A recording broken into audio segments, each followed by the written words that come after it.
भारतवर्ष के इतिहास में स्वर्णाक्षरों में अंकित है। 15 अगस्त वह दिन जब हमारे देश ने वर्षों की गुलामी से आजादी पाई थी।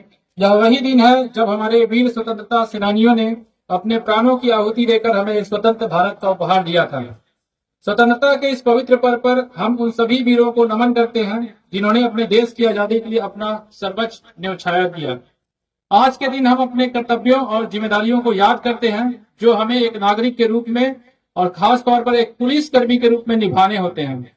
पुलिस विभाग का कर्तव्य है कि वह इस स्वतंत्रता को बनाए रखे, कानून और व्यवस्था की रक्षा करे और समाज में शांति और सुरक्षा की भावना को बनाए रखे। हमारा यह भी धर्म है कि हम नागरिकों की सुरक्षा और सम्मान का पूरा ध्यान रखें और उनके साथ निष्पक्षता और ईमानदारी से व्यवहार करें।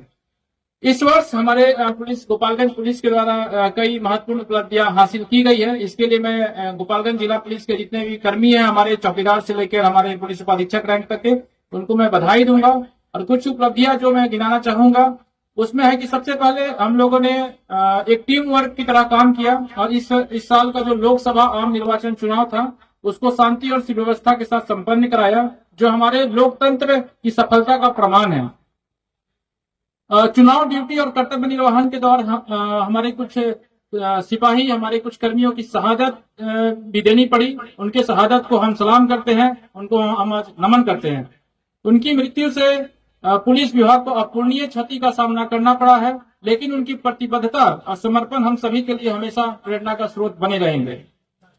इसी प्रेरणा के परिणाम स्वरूप गोपालगंज पुलिस ने जो कुख्यात अपराधी हैं 50,000 से 1 लाख तक के इनामी ऐसे 45 अपराधियों को हम लोगों ने गिरफ्तार कर जेल भेजा है। इसमें से कुख्यात अंतर्राज्यीय लॉरेंस बिश्नोई गिरोह के भी कुछ गुर्गे शामिल थे जो समाज के लिए गंभीर खतरा बने हुए थे। इन अपराधियों को गिरफ्तार करने से समाज में सुरक्षा की भावना जो है वो और भी मजबूत हुई है।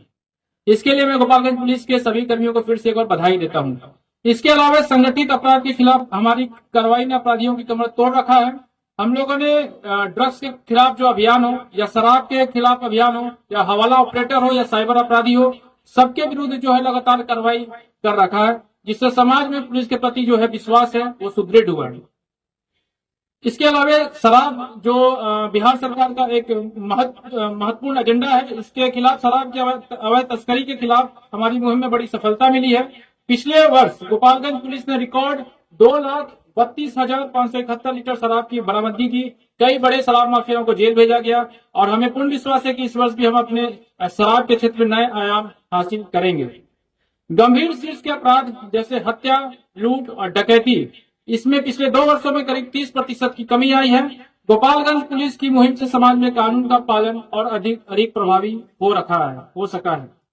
इसी के साथ साथ आपको पता है कि 1 जुलाई को नए आपराधिक कानून लागू हुए। इस नए आपराधिक कानून को लागू करने के लिए गोपालगंज पुलिस पूरी तरह प्रतिबद्ध है, पूरी तरह तैयार है और इसके अंतर्गत आम जनों की जरूरतें, विशेषकर महिलाओं और बच्चों की सुरक्षा पर विशेष ध्यान दिया जा रहा है। पुलिस व्यवस्था को और भी सुदृढ़ बनाने के लिए गोपालगंज पुलिस नए तकनीकी साधनों का प्रयोग कर रही है। गोपालगंज में 1 महीने पहले FSL का एक नया विधि विज्ञान प्रयोगशाला खोला गया है, जिसके माध्यम से हम वैज्ञानिक अनुसंधान पर और जोर दे रहे हैं। इसके अलावा तकनीक का प्रयोग जैसे speed gun, speed radar, body worn camera के माध्यम से हम ट्रैफिक के को भी और अच्छे से इन्फोर्स कर रहे हैं। आपातकालीन स्थितियों में त्वरित सहायता के लिए डायल 112 की सुविधा जो पिछले वर्ष शुरू की गई थी, अब यह सभी थाना में शुरू कर दिया गया है और हम लोग ने अपनी प्रतिक्रिया समय को 10 मिनट से भी कम कर दिया गया है। गोपालगंज का बैठक किसी भी व्यक्ति को पुलिस की जरूरत हो 10 मिनट में पुलिस उसके घर पर जाएगी। इससे संकट के समय में नागरिकों को तुरंत मदद मिल रही है। इन तकनीक के उपयोग से हमारे काम में पारदर्शिता और प्रभावशीलता बढ़ी है और पीपल फ्रेंडली पुलिस जो एक हमारा लक्ष्य था उसमें हम लोग आगे अग्रसर हो रहे हैं। उनको बरामद कर नागरिकों को सौंपा जा रहा है। पिछले 1.5 साल में करीब 600 से भी ज्यादा नागरिकों को उनके गुम और चोरी हुए मोबाइलों को हम लोगों ने बरामद कर वापस सौंपा है। इसी के साथ साथ इंफ्रास्ट्रक्चर की भी बात करें तो पुलिस केंद्र का नया भवन निर्माणाधीन है और जल्दी ही हमारे जितने भी सिपाही या पुलिस पदाधिकारी हैं उनको नए बैरक, आवास और कार्यालय की सुविधा भी है वो 1 साल के अंदर उपलब्ध कराई जाएगी। हम अपनी पूरी शक्ति और संसाधन के साथ अपनी देश की सेवा में निरंतर तत्पर हैं ताकि हर नागरिक को सुरक्षित, सहयोगी और संवेदनशील पुलिसिंग का अनुभव मिले। अंत में सभी को स्वतंत्रता दिवस की हार्दिक शुभकामनाएं देता हूं। आज की इस अवसर पर हम सभी मिलकर यह संकल्प लें कि हम अपने कर्तव्यों का पालन पूरी निष्ठा और ईमानदारी से करेंगे और समाज को और सुरक्षित और समृद्ध बनाएंगे।